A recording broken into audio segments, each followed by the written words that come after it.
भाईजान मोहतरम सामाया कराम अज़ीज़ान मन, इस शहर में शहर रामपुर में आपके दरमियान पहली मरतबा अशरे मुहर्रम के सिलसिले से हाजिर हुआ। ज़िक्र अहले बैत, ज़िक्र मासूम, ज़िक्र अंबिया और ज़िक्र कुरान के ज़रिए से कुछ इम्पोर्टेंट और मुस्तहकम पैगाम आप तक पहुँचाना है।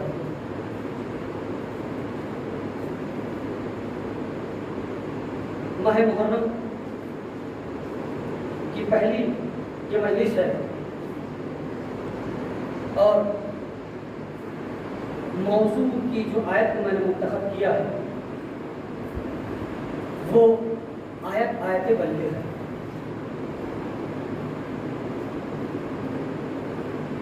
सबसे पहली चीज़ मैं बता दूं कि इमाम हुसैन अलैहिस्सलाम की जब आप फर्श अज़ा बिछाते हैं और जब आते हैं तो इमाम हुसैन ने जिस चीज़ के लिए कुर्बानी दी वो मकसद ज़हन में होना चाहिए।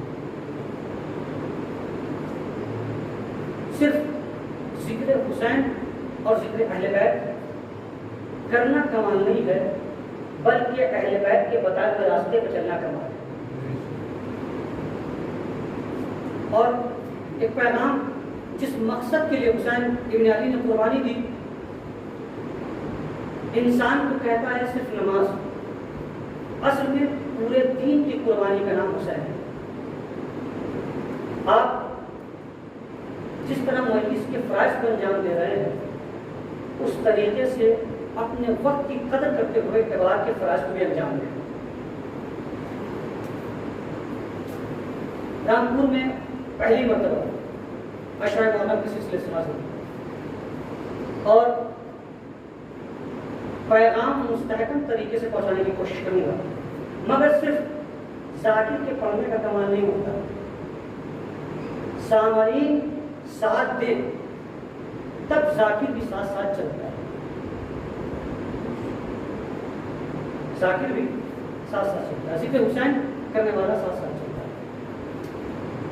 अज़ान ईमान के ये जो मजलिसें आप कर रहे हैं ये आपकी कायम की हुई नहीं है, ये जनाब ज़ैनब ने ये फर्श अज़ा बिछाई।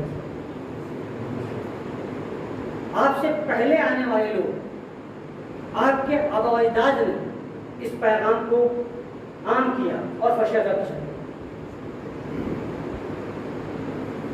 शायर ने एक शेर कहा कि 1400 बरस गुजरे अब तक शब्बीर को दुनिया रोती। 1400 बरस गुजरे अब तक शब्बीर को दुनिया रोती है, अश्कों का समंदर बहता है, आंखों की तहारत होती है। साथ में बोलते रहेंगे। 1400 बरस गुजरे अब तक शब्बीर को दुनिया रोती है।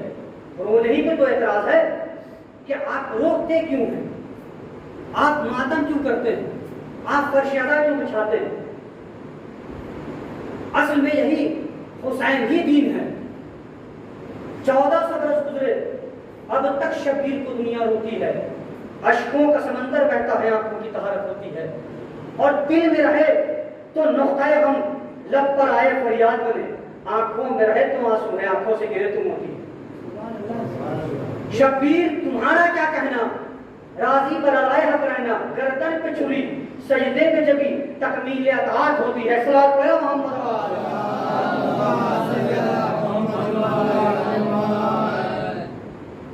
सजदे में अताअत होती है, तो सजदे को मद्देनजर रखते हुए आपको इमाम हुसैन की मजलिस में भी आना है और इबादत के फ़राइज़ को भी अंजाम देना है। पहला दिन है और मुख्तसर लोग बैठे हैं, मगर पैगाम पहुंचाना है। भाईजान ईमान, या अय्युहर रसूल बल्लिग, ऐ रसूल के पैगाम को पहुंचा दीजिए। माउंज़िला अलैका मिन रब्बिक, जो आपकी रब की तरफ से नाज़िल किया गया। अगर आपने ये पैगाम न पहुंचाया तो कार्य रिसालत का कोई काम ही अंजाम न दिया। सवाल हुआ, पैगाम पहुंचाना किसे है? रसूल को। पैगाम पहुंचाना किसे है? मोहम्मद को। और अगर मोहम्मद ने पैगाम न पहुंचाया, सवाल आदम पे नहीं है, सवाल नूह पे नहीं है, सवाल मूसा पे नहीं है, सवाल ईसा पे नहीं है, सवाल किससे है? मोहम्मद से। मोहम्मद ने हर पैगाम को पहुंचाया। नमाज किसने पहुंचाई? मोहम्मद ने। रोजा किसने पहुंचाया? मोहम्मद ने। हज के पैगाम को किसने पहुंचाया? मोहम्मद ने। यानी पूरी तारीख इंसानियत में इस्लाम के कानून को अगर किसी ने पहुंचाया तो नाम मोहम्मद का लिया जाता है। और परवरदिगार आलम ये कह रहा है कि अगर ये पैगाम ना पहुंचाया, अगर ये पैगाम ना पहुंचाया तो तुमने कार्य रिसालत का काम ही अंजाम न दिया। यानी रिसालत खतरे में है, नबूवत खतरे में है। अगर अली की विलायत के पैगाम को न पहुंचाया, यानी आप सोचें कि कोई इंसान नमाज पढ़ रहा है, कोई इंसान इबादत कर रहा है, कोई इंसान रोजा रख रहा है, तो अगर जिसके दिल में अली की विलायत न हो,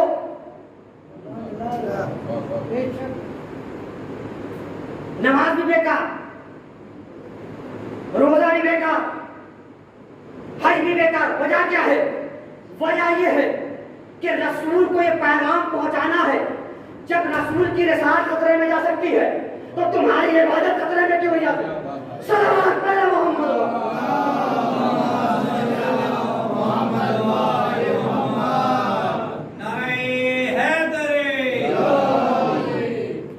जब रसूल की रिसालत और आखिरी नबी हजरत मोहम्मद मुस्तफा सल्लल्लाहु अलैहि वसल्लम,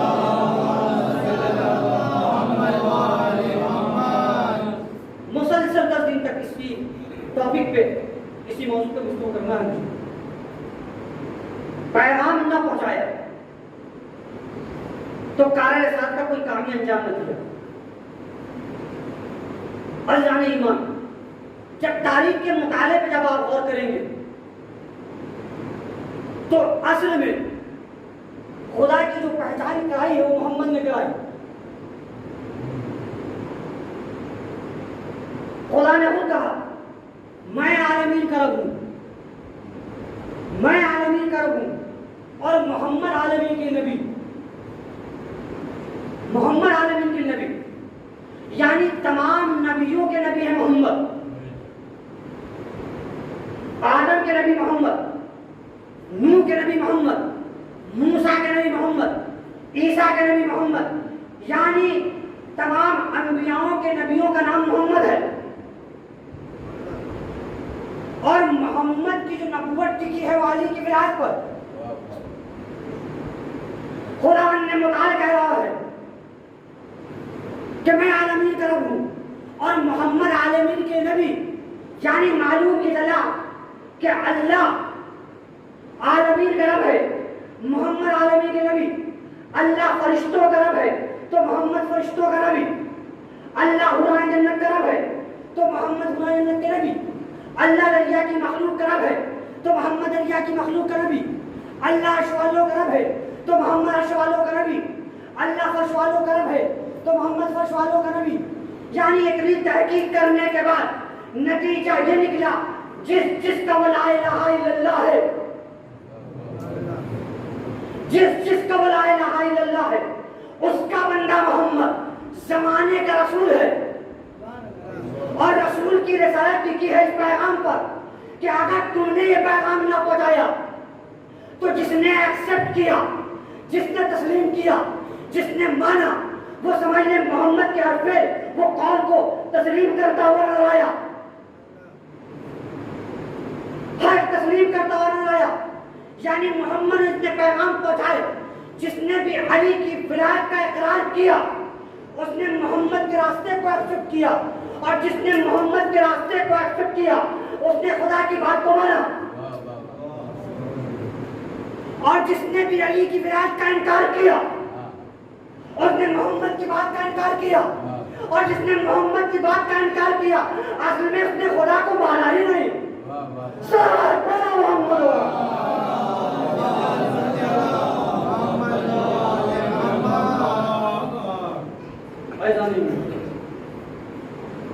तो रसूल के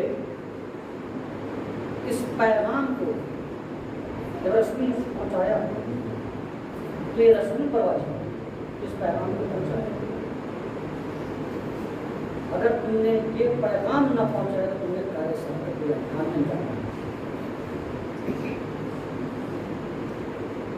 आप देखें, किसी भी छोटे बच्चे से सवाल करें, यह कुरान की आयत है, सूरह माइदा की आयत है कि अली की विलायत का ऐलान हुआ कब और कहां हुआ। सवाल पैदा हुआ, अहले शियों के यहाँ किसी बच्चे से भी, छोटे बच्चे से सवाल कर दिया जाए तो वह जुमला रहेगा गदीर। गदीर आप देखें, दो चीजें हैं, और अभी आपने कुछ दिन पहले दो ईद आपने मनाई, एक है ईद गदीर और एक है ईद मुबाहिला, मुहर्रम से पहले। और दोनों गदीर में आपको नजर आएंगे इमाम, दोनों गदीर में नबूवत नजर आएगी, इमामत नजर आएगी। असल में ये गदीर है क्या? गदीर है क्या? तहकीक करें, आप जस्तजू करें, नेट पे सर्च करें, तारीख की किताबों में देखें। पैगाम पहुंचाने की बात और अलग मजलिस में पहले गदीर है क्या? गदीर एक मैदान का नाम है, एक जगह का नाम है, एक स्पेस का नाम है। और तहकीक आगे बढ़े, गदीर है क्या? गदीर एक ऐसी जगह है जब लोग खुदा की इबादत करके, बैतुल्लाह से हज करके वापस आ रहे थे तो एक मुकाम पड़ता है जिससे लोग रवाना होते हुए नजर आते हैं। गदीर है क्या? गदीर एक ऐसी जगह है जहां जमाने कदीम में एक पानी जमा होने की जगह, तालाब का नाम गदीर है। मैंने आपको ये पैगाम पहुंचा दिया, आप सर्च कर ले, पढ़ लें। गदीर असल में ये है, तो फिर शान हैदर इकरार अपने आप को गदीरी क्यों कहते हैं? गदीरी क्यों कहते हैं? गदीर तो पैलेस का नाम है, गदीर तो जगह का नाम है, गदीर तो तालाब का नाम है का नहीं। अली की विलायत मुत्तसिल है गदीर से।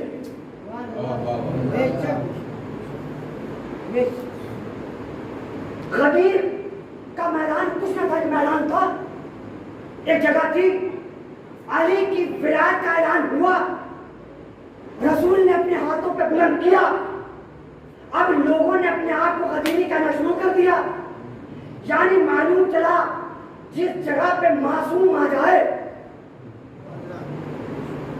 जिस बेजान को मासूम छू दे,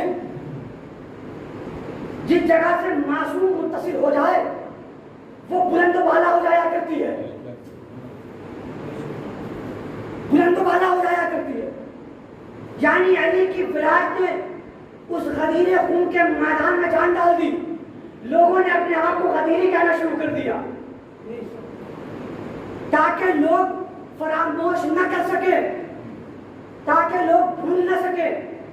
अज़ीज़ान ईमान, मौजू को उठाना इस बात की दलील है कि लोग अगर करबला के मैदान में हुसैन कुर्बानी न देते और ये फर्शियादा न बिछाई जाती तो लोग करबला को भूल जाते, जिस तरीके से गदीर को भूल गए।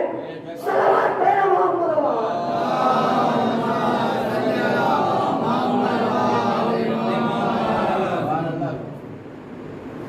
गदीर एक जगह का, और सिर्फ गदीर नहीं, जिस जगह पे आप मासूम को देखिए, कभी कोई करबलाई लगाता है, कोई गदीरी लगाता है। क्यों? ये मासूम से मुत्तसिल होने की जगह है।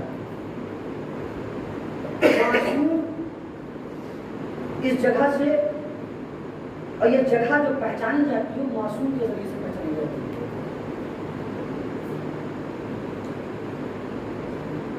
ऐसा नहीं मुतरब मौजू और आखिर में नतीजा करबला का लेके जाऊंगा इंशाअल्लाह। गदीर खून के मैदान में नबी ने इस पैगाम को पहुंचाया। कौन से पैगाम को? जो खुदा ने बताया। अगर तुमने न पहुंचाया तो कल ऐसा तो काबिल जान न। अब देखें कि जब पहुंचाया गया तो वहां थे कौन लोग? गदीर के मैदान में जब ये पैगाम पहुंचाया गया थे कौन लोग? अभी आपने कहा हाजी थे, यानी इबादत करके आ रहे थे, सजदा करके आ रहे थे, दीन के फराइज को अंजाम देके आ रहे थे। तो जब दीन के फराइज को अंजाम दे रहे थे तो तनहा नहीं दे रहे थे, साथ में दो चीजें थी, नबूवत भी थी और इमामत भी, दोनों के साथ आ रहे थे। तो फिर सवाल क्यों किया और एतराज क्यों किया? जब सजदा करके आ रहे थे, जब नमाज पढ़ के आ रहे थे, जब तवाफ करके आ रहे थे, जब खाने खुदा का दीदार करके आ रहे थे, तो फिर एतराज करने वाले ने एतराज क्यों किया कि जो मौलाए कायनात को आप खलीफा बना रहे हैं वो अपनी तरफ से है? सवाल नहीं करना चाहिए। क्यों? आप कहेंगे मौलाना कैसे?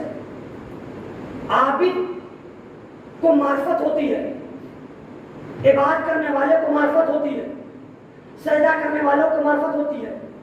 मुसलमान है, कलमा पढ़ने वाला है, नबी की बात को जानता है, नबी को पहचानता है, मगर फिर भी सवाल कर रहा है। सवाल करना इस बात की दलील है तुमने अभी नबूवत को पहचाना ही नहीं। नबूवत के साथ रहे, नबी के साथ रहे, मोहम्मद के साथ रहे, बस में रहे, मगर अब तक तुमने नबूवत को पहचाना नहीं, अब तक तुमने शरीयत की बात को तस्लीम नहीं किया। अगर पहचानते तो सवाल ना करते। यानी एतराज करने वाला, एतराज करने वाला किसी आम शख्सियत पे एतराज नहीं कर रहा है, किसी आम आदमी पे एतराज नहीं कर रहा है, बल्कि नबी पे एतराज कर रहा है कि अपनी तरफ से ये पैगाम पहुंचा रहे हो या खुदा ने हुक्म दिया। रसूल कुछ तो अपनी तरफ से बोलता ही नहीं। तो जब एतराज करने वाले ने एतराज किया तो नतीजा आप जानते हैं, वो आगे की मजलिस में बयान करूंगा, मगर इतना सुन ले, एतराज करने वाले ने एतराज करके ये बता दिया असल में हमने खुदा को तस्लीम ही ना किया, चाहे मैं हाजी बन जाऊं या बात बन जाऊं।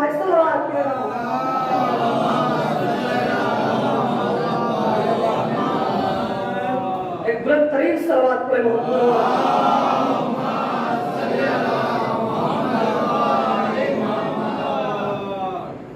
एतराज करने वाले ने एतराज किया।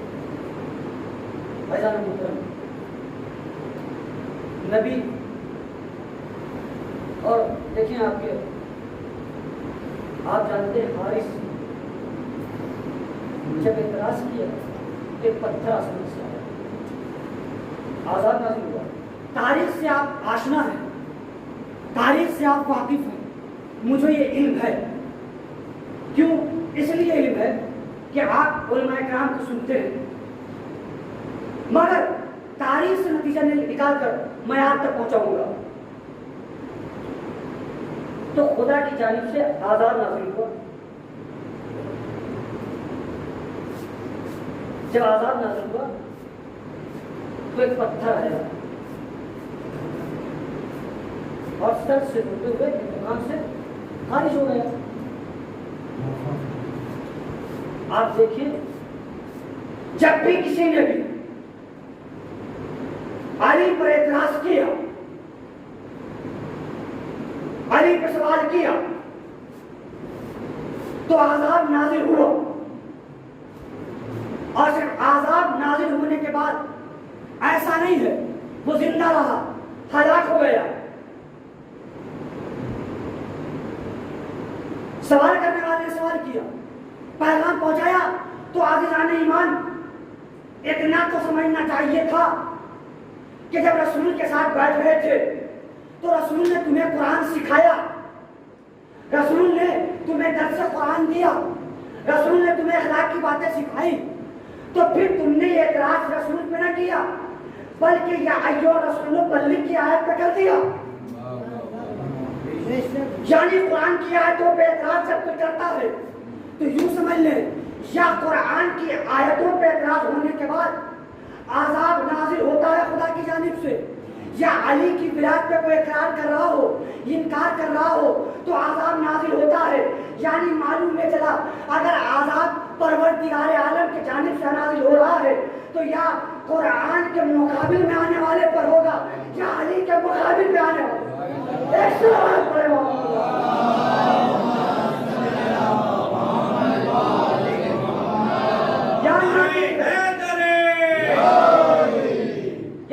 कुरान के मुकाबिल में लाओ या सामिद के मुकाबिल में लाओ।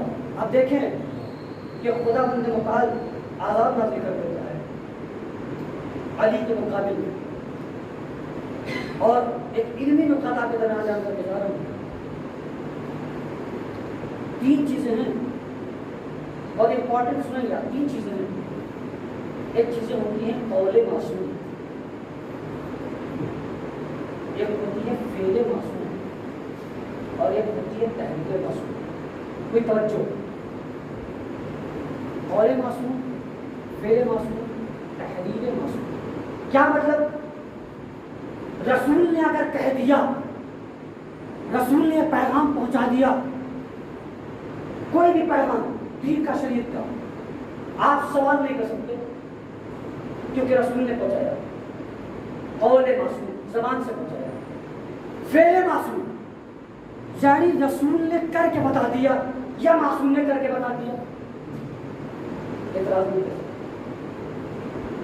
रसूल ने किसी बात पे इम्ज़ा कर दिया, सिग्नेचर कर दिया, कहा ठीक है, एतराज नहीं कर सकते। रसूल ने गदीर में जो पैगाम पहुंचाया वो 3 तरीके से पैगाम पहुंचाया, कौले मासूम के जरिए से भी, फेले मासूम के जरिए से भी, तहरीर मासूम के जरिए से भी। अब कोई इनकार अगर कर रहा है तो सिर्फ नबी की बात नहीं ठुकरा रहा, वो कौल का भी इनकार कर रहा है, फेल का भी इनकार कर रहा है, तहरीर का भी इनकार कर रहा है। तो जब 3 फेल का इनकार कर रहा हो तो सिर्फ आजाब का मुस्तहक नहीं होता, वो जहन्नम का भी मुस्तहक होता है। एक सलावत पढ़ना मोहम्मद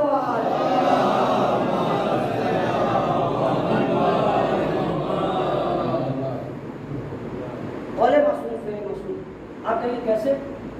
कहा मन तुम मौला फहाज़ अली मौला, कौले मासूम।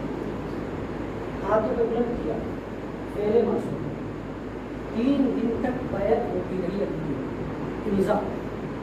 3 चीजें, कौले मासूम, फेले मासूम, मासूम की बात का इनकार किया। अब देखिए गदीर उनके मैदान में बुलंद किया अली कमन तुम मौला फहाज़ा जिस कमन वाला हूँ उसकी अली मौला है। जिस मिंबर से मैं खिताब कर रहा हूँ ये मिंबर गदीरी मिंबर है। आप कहें कैसे? रसूल ने वहां बनाया था। जब कोई पैगाम पहुंचाया जाता है और नबूवत जब कोई पैगाम पहुंचाती है तो क्या करती है? वो बुलंद होती है। बुलंदियों पर जाकर रसूल ने पैगाम पहुंचाया। कजाबे का मिंबर बनाया गया, रसूल गए और रसूल ने सिर्फ बुलंद मुकाम पर जाकर नहीं पहुंचाया, हाथों पे बुलंद करके दिखाया। देख भी लो, समझ भी लो, सुन भी लो, बात को तस्लीम कर लेना। इसलिए इस पैगाम को मैंने बुलंदियों से पहुंचाया है। यानी ये नतीजा ये निकला, जब किसी बुलंद शख्सियतों के पैगाम को पहुंचाया जाता है तो बुलंदियां जरूर देखी जाती हैं। आप देखें, किसी भी मासूम का तस्करा रसूल ने किया, मिंबर का तस्करा जरूर आता है। इमाम हुसैन तो कहा था हुसैन फारूक को पहचानो, ये हुसैन है। कहाँ से पहचान पाया? मस्जिद नबी मिंबर से पहचान पाया। का हुसैन मिन्नी वाना में हुसैन, हुसैन मुझसे, मैं हुसैन से। कहाँ से पहचान पाया? का मिंबर से पहचान पाया। गदीर में मौला कायनात को कहाँ से पहचान पाया? का मिंबर से पहचान। रसूल बताना ये चाह रहे थे, तुम अहले बैत को मानो या ना मानो, तुम विलायत का इकरार करो या ना करो, मगर इनकी हस्तियां वो हस्तियां हैं जिनके पैगाम को पहुंचाने के लिए मैं जमीन से नहीं पहुंचवा सकता, बल्कि बुलंदियों पर जाकर पहुंचवाऊंगा। इसलिए कि अली बुलंद है, हसन बुलंद है, हुसैन बुलंद है और कायनात का रसूल तमाम अंबियाओं में सबसे अफजल है। यानी परवरदिगार ये चाहता था, परवरदिगार को ये हुक्म देना है कि मोहम्मद जाओ पैगाम पहुंचाओ। इसलिए मैंने तुम्हें अफसर बनाया, इसलिए मैंने तुम्हें अफसर बनाया, इसलिए मैंने तुम्हें बुलंद वाला बनाया, ताकि तुम बुलंद वाला होने के बावजूद किसी बुलंद शख्सियत के पैगाम को पहुंचाओ तो बुलंद हो के पहचान आओ, बुलंदियों पे जाओ। और बुलंदियों पे जाने के बाद रसूल ने इस पैगाम को पहुंचा दिया। एक शख्स तारीख में मिला, जब रसूल ने पैगाम को पहुंचाया, उसने ये सवाल किया कि मदीने में सवाल किया, ये बताइए कि आपने पैगाम जो पहुंचाया, मैं तो वहाँ मौजूद था नहीं, और रसूल इस पैगाम को, रसूल इस बात को बोल चुके थे कि जो भी शख्स यहाँ मौजूद है, जब वो अपने घर पे जाए तो सबसे पहले इस पैगाम को पहुंचा दे, इस पैगाम को पहुंचा दे। मसलन वो कैसे? गदीर में लोग रहे, 3 दिन तक मुसलसल लोगों ने अली की बैत की, वो तारीख है। 3 दिन के बाद जब आए और घर में दस्तूरबाद किया तो जिसने भी घर खोला, चाहे ज़ौजा हो, चाहे बेटा हो, चाहे बेटी हो, पहले सवाल किया 3 दिन थे कहाँ? 3 दिन तक थे कहाँ? क्या आज़ीज़ व अकारीब ने सवाल किया, अगर 3 दिन का सवाल ना हो, इतनी ताख़ीर कैसे हो गई, इतनी देर में कैसे पहुंचे, इतनी लेट में कैसे आए? सवाल अगर होना था, जवाब देने वाले ने जवाब दिया, अली की विलायत का ऐलान हो रहा था, जवाब पहुंच गया। जो मौजूद न था उसने भी बात को सुन लिया, उसने ये बात को तस्लीम कर लिया, उसने भी इस हुक्म को माना। और मानने के बाद, देखिए, मानने के बाद उसी तारीख में से एक शख्स निकला, मैं वहां मौजूद था नहीं, आपने अली को गदीर खून के मैदान में मौला बनाया, ये आप बताएं कि मौजूद था नहीं? तो कहा नहीं, जिन लोगों तक मैंने पैगाम पहुंचाया है, नबी कह रहे हैं, उनको मैंने ये हुक्म दिया था, जब अपने घर जाना जब अपने वतन जाना, जब लोगों से मिलना, तो इस पैगाम को पहुंचा लेना, पैगाम को पहुंचा लेना। और सुनो, जब तुम थे नहीं और मौजूद थे नहीं और तुम तक ये जवाब पहुंचा नहीं, तो इतनी देर से जो डिस्कस कर रहे हो, सवाल पर सवाल जो कर रहे हो, पैगाम पहुंच गया। अब तस्लीम कर लो, अब बात को मान लो। रसूल ने बता दिया, अगर तुम मौजूद न भी थे और तुम्हारे अज़ीज़ व अक़ारिब ने ये बसात बताया नहीं, तुम्हारे अज़ीज़ व अक़ारिब ने ये वलायत का ऐलान पहुंचाया नहीं, तो इतना याद रखना, जिन लोगों को अभी तक मालूम नहीं है, मुझ पे भेज देना। भेजना क्यों? इसलिए भेजना क्योंकि जब सवाल रसूल पे वाजिब है तो सिर्फ गदीर तक महदूद नहीं है, गदीर के आगे तक जिसे इल्म न हो उस तक पहुंचाना भी वाजिब है, उस तक पहुंचाना भी वाजिब है। और देखें, तारीखी पस मंजर को जब आप देखेंगे तो आयतुल्लाह अमीनी ने गदीर के सिलसिले में पूरी किताब ली थी। आयतुल्लाह अमीनी, जिस पर आप इतना मुताला, इतना डिस्कस कि इंसान अगर इस मौजू पर गुफ्तगू करे तो ये 10 दिन क्या। और ऐसे भी आप सुनते हैं कि अली के फ़ज़ाइल को बयान करने के लिए सिर्फ हम काफ़ी नहीं, अली के फ़ज़ाइल तमाम दुनिया के दरख्त अगर लिखने पे आए तो मुकम्मल नहीं हो सकते। दुनिया की तमाम मखलूक अगर फ़ज़ाइल लिखने के लिए बैठ जाए तो मुकम्मल नहीं हो सकती। तो अली के फ़ज़ाइल का शुमार है गदीर में, गदीर से हटना नहीं है, इसी मौजूद पर गुफ्तगू करना है। गदीर रसूल पैगाम पहुंचा चुके और पैगाम पहुंचाने के साथ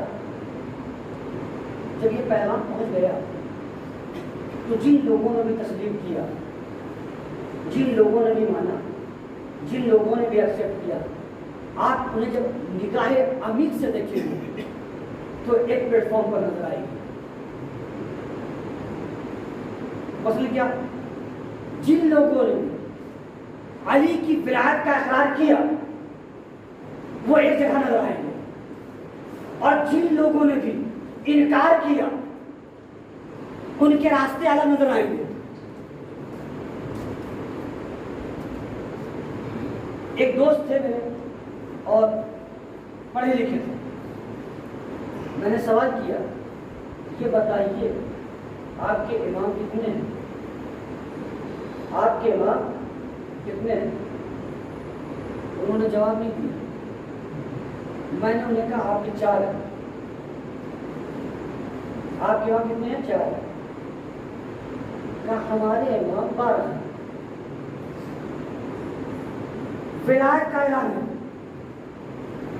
उन्होंने 4 में चारों को फरामोश किया, और अगर 4 में तहकीक करें तो एक को एक्सेप्ट किया, कोई तवज्जो, एक को तस्लीम किया, किसी भी फिरके का हो, एक को एक्सेप्ट किया, एक को तस्लीम किया, एक की बात को माना। हमने 12 को माना और 12 की बात को एक्सेप्ट किया।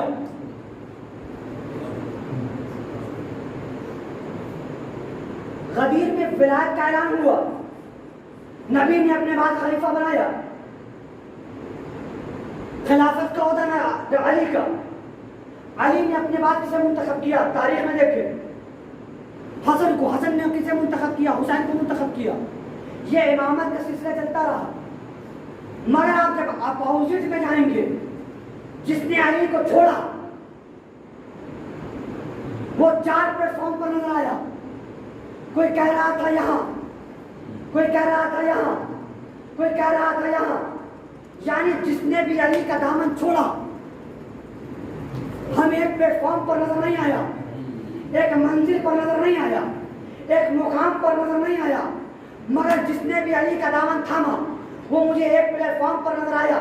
और दुनिया देखे, जब भी कोई अली वाला चार के मुकाबिल में खड़ा होता है, चाहे बच्चा क्यों ना हो, लोग कह देते हैं देखो खदीर आ रहा है। सलावत पढ़े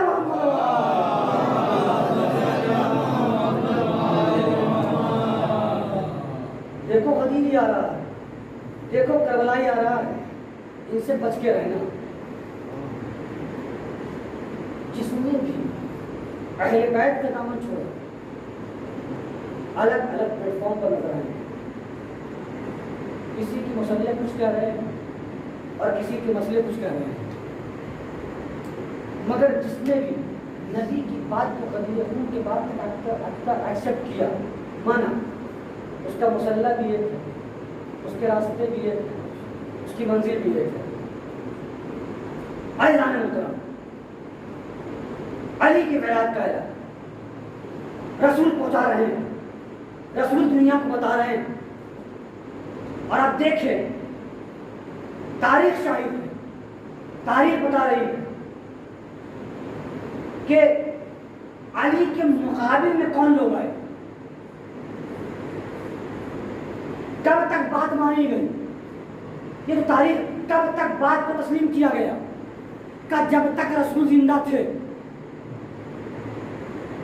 मसनद पे बैठने वाले का हक, मिंबर पे बैठने वाले का हक, बुलंदियों पे बैठने वाले का हक नबी का होता है, या अपने बाद नबी जिसे मुंतखब करे वो होता है, यानी मासूम होता है।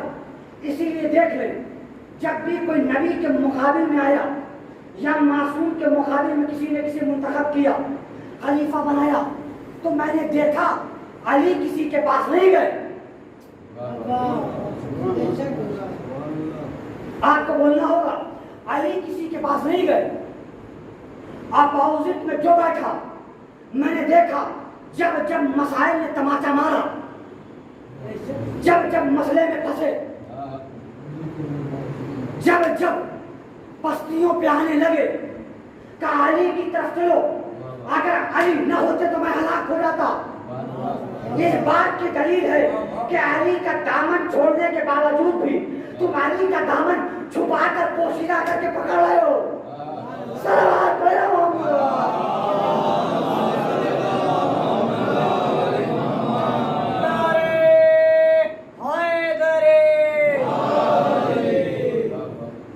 अली का दामन, अगर अली न होते तो मैं हलाक हो जाता, तारीख है। और ये शख्स भी मौजूद थे। और देखें, एक बार भी 70 मरतबा तारीख नहीं था इस चीज को, 70 टाइम्स कि इस बात को दोहराया गया, अगर अली न होते तो मैं हलाक हो जाता। ये क्यों कहा, कहने की वजह क्या थी? रसूल के बस में तो आप भी बैठ रहे थे, रसूल के साथ आप भी मौजूद थे और आज भी मौजूद है, तो फिर आपने ये क्यों कहा कि अली न होते तो मैं हलाक हो जाता? यानी रसूल की बस में बैठना कमाल नहीं है, रसूल के साथ बैठना कमाल नहीं है। रसूल से दर्स हासिल कर लेने के बाद मासूम के पोस्ट पे आ जाना कमाल नहीं है।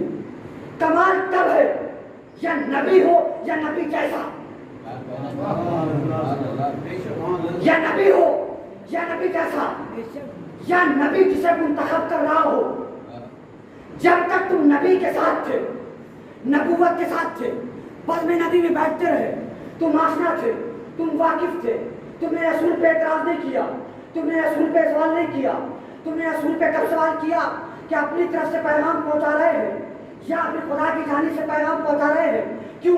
बुग़्ज़ अली की बुनियाद पर, हसद की बुनियाद पर, कीने की बुनियाद पर। तुम जब जब दीन की बातें आई तो तुमने अली को मान लिया, जब बात मसनद की आ गई तुमने अली का इनकार कर दिया, तुमने अली का इनकार कर दिया। और सुनो, एक बात जरूर याद रखना, इनकार करने से नहीं होता। जब मसाइल के थपेड़े तुम्हें अपने शिकंजे में घेर लेते हैं ना, तो तुम्हें मासूम जरूर नजर आएगा। आप देख लें, दुनिया परेशान है। वजह क्या है? लोगों ने अब तक मासूम को पहचाना नहीं। हमारा एक मासूम का व्यवहार नहीं है। सलावत पे मोहम्मद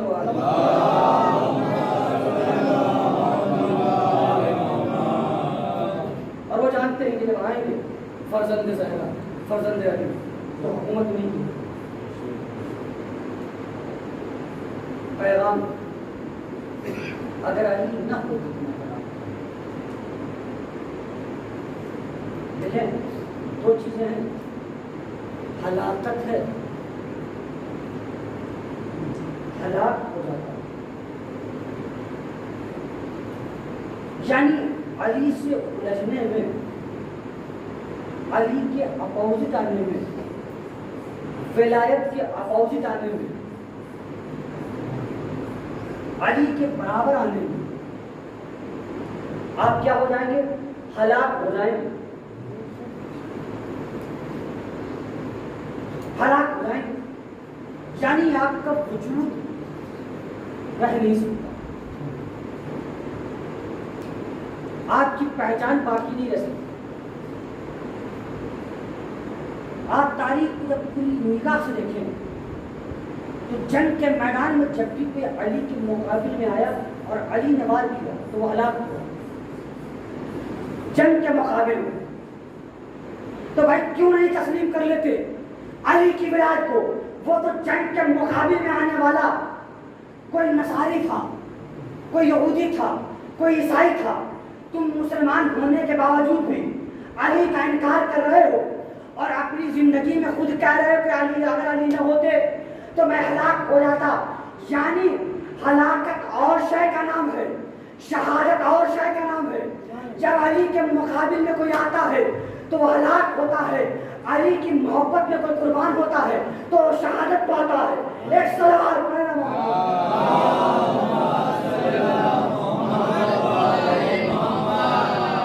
एक बुलंद तरीन सलावत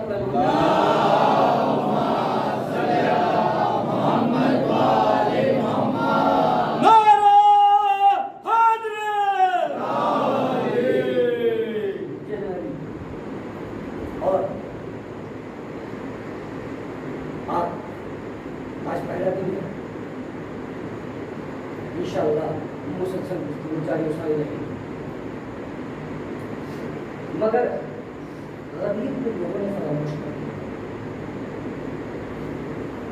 गदीर को लोग चुन गए, गदीर का लोगों ने इनकार किया। अगर गदीर का इनकार न होता तो आप दर दर भटकते नहीं, आप कहीं नहीं जाते, आप बुलंदो बाला रहते। ये जो आप फर्शियादा अपनी बिछाई है, ये गम मनाने के लिए फर्शियादा है, गिरिया करने के लिए फर्शियादा है, रोने के लिए फर्शियादा है, हुसैन का मुआतब करने के लिए फर्शियादा है। सवाल ये हुआ कि आपने ये फर्शियादा बिछाई,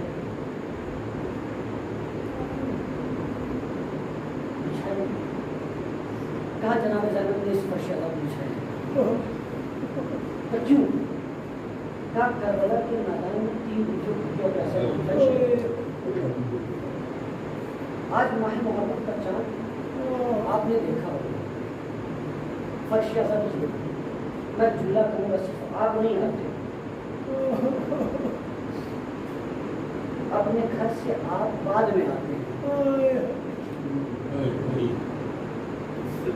आप बाद में आए, ताख़ीर हुई है, बात को एक्सेप्ट कीजिएगा, बात को तस्लीम करिए, ताख़ीर हुई, मगर यहाँ पहले से कोई हस्तियाँ मौजूद थी। कौन थे और कौन हस्तियाँ हैं जो पहले से आई? तारीख ने 3 का नाम लिखा, मगर एक नाम बता देता हूँ। माँ को अपने बच्चे से बहुत मोहब्बत होती है, माँ को अपने बच्चों से कब वो कैसे? का माँ कभी फर्ज की मोहब्बत नहीं करती, माँ फर्ज की मोहब्बत।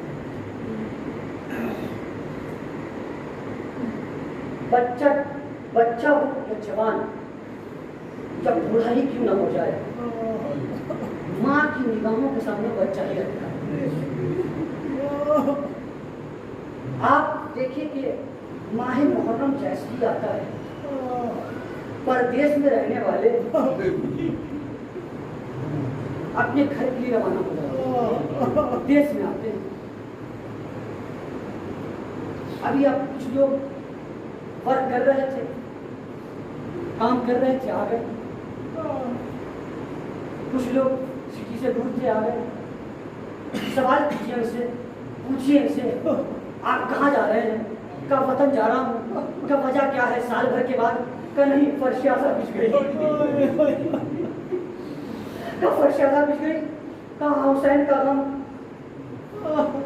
यानी देश में आने के लिए परदेश को छोड़ा।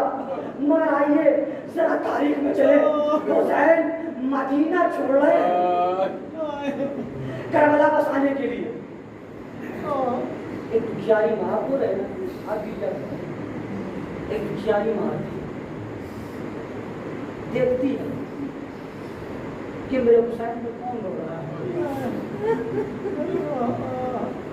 और जैसे ही अश्क जमीन की जानी माने रहते हैं, वो माले फातिमा ज़हरा अजीजों, मासूम ने बयान किया, जब आंखों से अश्क ना आए ना तो सर को झुका लिया,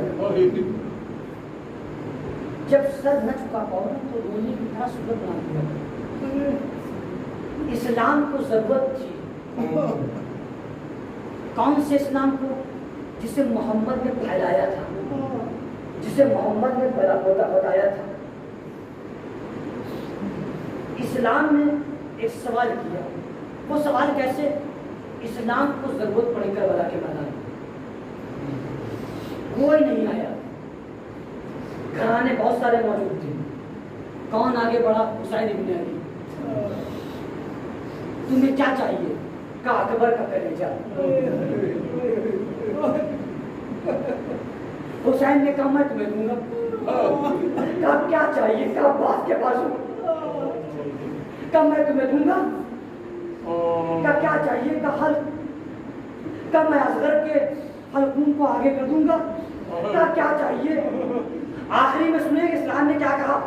इस्लाम को जरूरत थी कायदा की, का मैं जनाब ज़ैनब की राय लूंगा, मगर इस्लाम को बताऊंगा। हाँ अजीजों, मदीना छोटा है, मगर देखे जैसे ही फलक पे चांद नमूदार हुआ ना, आपने फर्शियासा बिछा दी। आइए जरा मदीना की गलियों में चलते हैं। हुसैन जब आए ना है तो तारीख ने बयान किया, हुसैन जब मदीना छोड़ रहे थे ऐसा महसूस हो रहा था। हुसैन आने के बाद सबसे पहले अपने नाना के मज़ार पे पहुंचे, का नाना मेरा आखिरी सलाम कबूल कीजिएगा ना। हुसैन मदीना छोड़ रहा है। उसके बाद जब नाना से रुखसत हुए ना, अब आगे बढ़े। आगे बढ़ने के बाद इमाम हसन के मस्जिद के पास आए। आने के बाद का भैया आपका भाई इमाम हुसैन मदीना छोड़ रहा है। अजीजों, मैंने माँ का तज़किरा किया, हर पे जाने के हुसैन का तरीका अलग था। भाई के पास गए तरीका अलग था, नाना के पास गए तरीका अलग था। जैसे माँ की लहर को देखा, एक मर्तबा हुसैन जैसे बच्चा अपनी माँ की तरफ बढ़ता है ना, वैसे ही इमाम हुसैन आगे बढ़ते हैं। अम्मा आपका हुसैन मदीना छोड़ के जा रहा है। एक मर्तबा लपट गए, लपटने के बाद रोने लगे, लिया करना लगा। हाँ अजीजों, एक वो भी मकाम आया है कि एक मर्तबा इमाम हुसैन उमूदी के आलम में पहुंचे। कहा माँ मैं मदीना छोड़ रहा हूँ इस्लाम की खातिर।